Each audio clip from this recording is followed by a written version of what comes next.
This mega airport is about to change the world of travel forever. It costs a whopping $12.5 billion, but you won't find it in America, Europe, or Asia.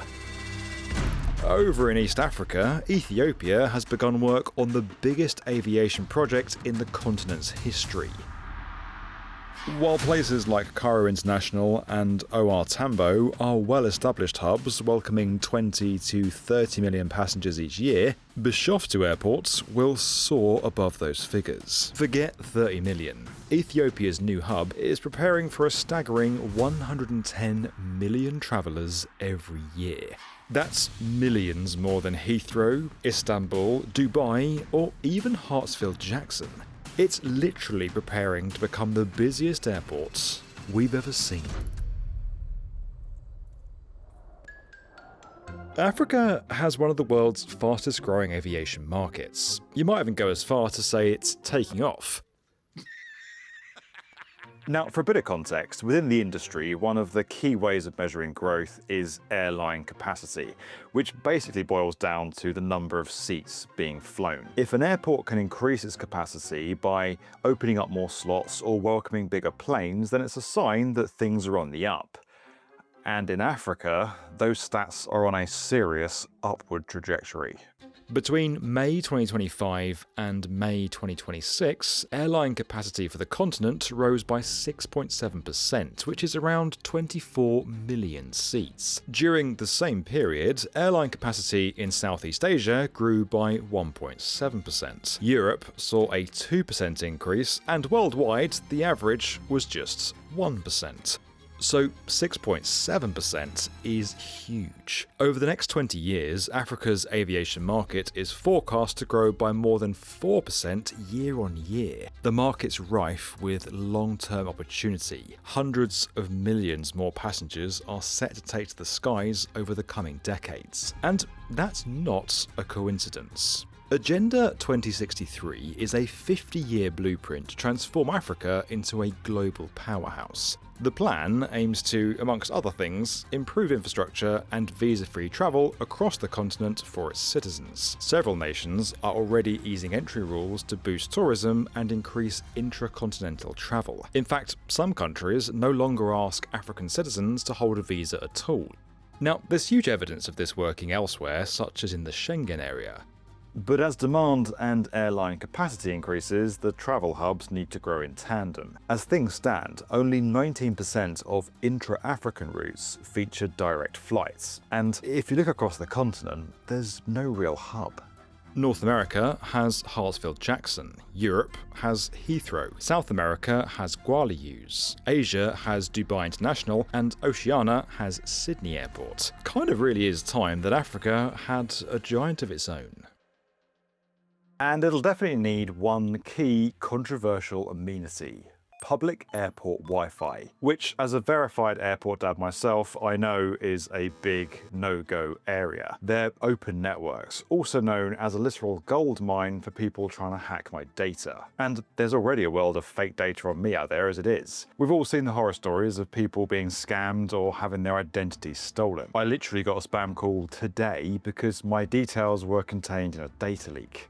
Great. But that'll soon be a thing of the past because I've just signed up to Incogni. There's an entire industry built on collecting and selling our personal data online, and most people don't even realize their data is on those sites until they've been scammed. And when I say data, I mean everything from your full name and shopping habits to your email and sometimes even your home address. Incogni scours the internet for any of your personal information and has it taken down before any nefarious groups can get hold of it. But what if I come across a website featuring my information that Incogni hasn't got to yet? Well, with their unlimited and family unlimited plans, I can use the custom removal feature to highlight a link, add it to the list, and then someone at Incogni will handle the work for me. It really is as simple as that. With so many hackers, scammers, and businesses trying to make money from your data, it's never been more important to make sure you're properly protected online. And that is where Incogni comes in. You can scan the QR code on screen or click the link below to get a massive 60% off their annual plan using my code, the B1M. Anyway, while they're busy wiping my personal information from the internet,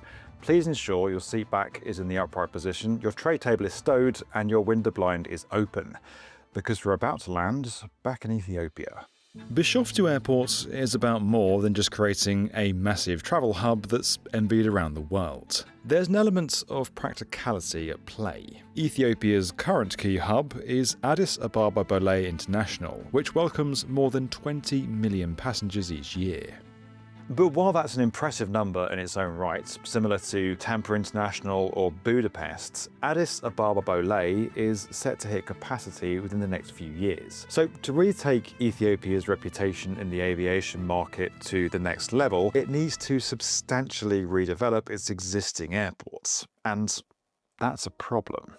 If you look at its location, you'll notice that Addis Ababa Bole faces the same issue as airports in Sydney, Mumbai, London, and more or less any major city. It's trapped in. Now, as you can imagine, expanding the existing footprint would be more than a little bit disruptive. Which brings us to Bishoftu. About 35 kilometers away, the new site is less densely populated, which makes it the perfect location to construct a $12.5 billion new airport. Supported by about $4.5 billion of funding from Ethiopian Airlines, a further $8 billion is yet to be agreed, although negotiations continue with the likes of the US and China. The aim with Bishoftu International is to create a global travel hub, connecting Africa, Asia, the Middle East, and Europe. Basically, Ethiopia has looked at the work that places like Dubai and Istanbul have done to create enormous, well-connected airports that process millions of people and huge amounts of cargo every year, and it's decided it wants a piece of that action. While Bishoftu will eventually welcome up to 110 million people each year, that's only one part of the picture here. Ethiopia is landlocked, and so another key component of this new megaport is cargo. Bishoftu is looking to process 4 million tonnes a year, which would place it in the top 5 cargo hubs worldwide. Now, handling 110 million people and 4 million tonnes of cargo is no mean feat. Luckily, we're dealing with ZHA architects here, and they're more than up to the task. Which is why Bishoftu is more than just a big terminal and a few long runways. It's an airport city.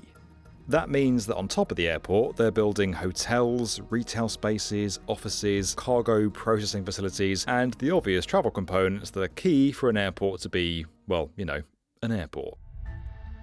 You see, the focus is on developing a site that can expand into a little city in its own right, and they're becoming pretty common as nations look to take advantage of the economic potential that a travel hub offers. They can be a whole lot more than just a passport checkpoint. Groundbreaking at Bishoftu took place in January 2026, and land clearance is now well underway. That's 35 square kilometres of land that needs levelling by December. By comparison, Heathrow is just 12 square kilometres and JFK International is about 21 square kilometres. So this thing is gonna be massive. Unsurprisingly, construction has been broken up into phases. The first focuses on passenger facilities, support infrastructure, the airfield, travel connections to the site, runways and cargo facilities. That'll be ready for around 60 million travellers a year by 2030. And as for the passenger terminal, well, that's going to be enormous. For those of you who saw our video on New Manila International, you might remember us talking about the enormous singular terminal they're constructing. It'll cover a whopping 350,000 square metres. Bishoftu's terminal is going to be nearly double that size.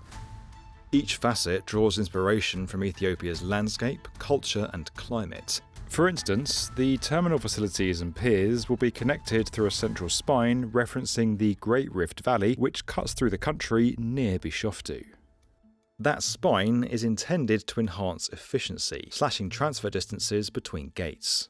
It's a critical aspect of the design because 80% of the people who arrive into Bishoftu International are never going to leave the airport. I don't mean that in the mafia sense. It goes back to what we talked about earlier. This is intended to be a huge connection hub. Most people, 80% of people arriving into this airport, are going to leave again on a different airplane. Eventually, 4 Code 4E runways will welcome wheels down on site. And if you've misplaced your airport lingo dictionary, then don't worry, because that basically means that these runways are going to be long enough to welcome the biggest planes in the world. Now, I told you that Bishoftu Airport is currently under construction around 35 kilometers away from Addis Ababa because of space. And that is true, but it's not the only reason. You see, Bishoftu sits at an elevation of about 1,900 meters, which is around 400 meters closer to sea level than Addis Ababa. Now, you might think that would make life more difficult for planes because they've got further to climb when they take off and further to come down when they're landing. But actually, and I didn't know this, a lower altitude actually makes life easier for aircraft. As you'll know, if you've ever been up in the mountains, the higher you climb, the thinner the air becomes. This is probably the highest of the films for B1M. I'm slightly out of breath because it is, a long way up. Not only is it harder to breathe up here, but for a plane hurtling down the runway, a lack of density makes life that little bit harder. Now, without getting into the nitty-gritty of aerodynamics too much here, denser air improves aircraft performance because it allows jet engines to suck in more air molecules and therefore produce more thrust. The denser formation supports lift too, increasing pressure underneath the wings. Ethiopian Airlines says taking off from the new airport will require less fuel, which means they can fly further, offering better long-haul range. And that's pretty key for any global aviation hub that's looking to become a stop-off point for flights from around the world. Over the next couple of years, construction is going to continue on the first runway and passenger terminal and new road links to the site. In time, the area will gain those additional runways, a second passenger terminal, and a 38-kilometer rail link over to Addis Ababa. However, as with almost any major infrastructure project, there's opposition. About 15,000 people are going to be displaced by this new airport, which includes thousands of farmers. While Addis Standard reported in February that Ethiopian Airlines had built and awarded housing to displaced farmers, some residents report a lack of compensation and inadequate resettlement support. The youth is the one in trouble. They have given our parents houses, but the youth got nothing. At the time, Ethiopian Airlines CEO Mesfin Taseo claimed the farmers who'd lost their land had already moved into their new houses. There are also questions about how a country with a comparably low GDP can afford to spend this amount of money on a single piece of infrastructure. Although it's worth pointing out that the government itself isn't paying for Bishoftu Airport. On the other hand, supporters think this airport's going to be transformational for the nation. And while that might be true, establishing a giant isn't as straightforward as just building a huge terminal and expecting 110 million people to turn up. Bishoftu Airport is competing with a number of established global air hubs like Dubai International, Istanbul and Heathrow, just to name a few. Even within Africa, Egypt is looking to overhaul Cairo International, which is currently the continent's biggest airport. Today, it serves around 30 million passengers a year, but the plan is to double its capacity. But even if Cairo welcomes 60 million passengers, it's still not on the same scale as the world's busiest airports. Ethiopia plans to leverage its position to build upon what we already pointed out is one of the fastest growing aviation markets in the world. And that'll support the African Continental Free Trade Area, an agreement between more than 50 countries to grow the African market through a reduction in tariffs, improved relations, and simpler trade processes. Many African cities are short on direct intercontinental flight paths, so this could become that connection point. Then there's Ethiopian Airlines, a dominant carrier in the country. It's one of the best connected airlines around, so it'll bring well-established connections into Bishoftu. In return, the airport's going to offer Ethiopian Airlines a massive new base to expand from. In fact, the carrier is already adding new jets to its long-haul fleet to develop further connections across the continent and onto the rest of the world. And let's not forget that cargo. Ethiopian Airlines is already a massive carrier of freight, which goes hand in hand with the aims of this new hub. Now, the fact that Bishoftu is being constructed from scratch is another cause for optimism. This is a bespoke, custom-built mega hub. There's no aging infrastructure, no merging of the old and new. The place is being designed with massive cargo areas, rail links, and those huge passenger terminals that will hopefully process millions of people every year. Of course, it would be naive to deny the challenges that lie ahead. There are no guarantees that enough people are going to travel through this airport to make it worthwhile, with established rivals not too far away in the Middle East. Full funding is still to be secured, and while the reports look promising, closing $8 billion in a year is not going to be easy. Still, it wouldn't be the first construction project ever to start work before the full funding had been agreed. It also wouldn't be the first project ever to run into issues because of its financial planning. What we can say is that we know Africa's aviation industry is on a sharp upward trajectory. There's opportunity here for those bold enough to take action.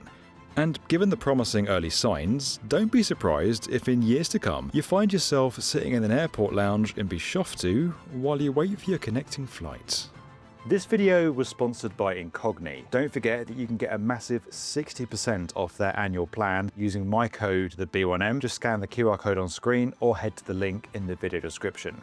And as always guys, if you enjoyed this video and you want to get more from the definitive video channel for construction, make sure you're subscribed to the B1M.